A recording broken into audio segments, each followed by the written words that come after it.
আজ তো শনিবার, তোমাদের বাড়িতে কি কি রান্না হয়েছে? নিরামিষ না আমিষ? আমাদের বাড়িতে আজকে নিরামিষ হয়েছে। এই দেখো, টক দই দিয়ে শুরু করছি, বাড়িতে পাতা দই। যেদিন যেমন, এক দুদিন ভালোবাসে আর এক দুদিন এই যে এরকম। তারপর এই যে এখানে আছে ভাত, আর এখানে আছে সয়াবিন আলুর তরকারি।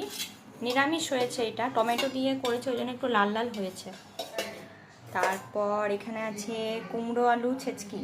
এটা কিন্তু কোনো মশলা দেওয়া হয়নি, শুধু কালো জিরে দিয়ে আর জাস্ট লঙ্কা দিয়ে ভাজা ভাজা হয়েছে।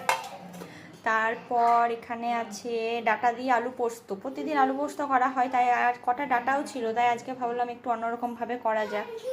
তো এটা এরকম হয়েছে, জানি না, এবার খেয়ে দেখতে হবে কেমন হয়েছে। তারপর এখানে আছে এই যে নিম আলু বেগুন ভাজা।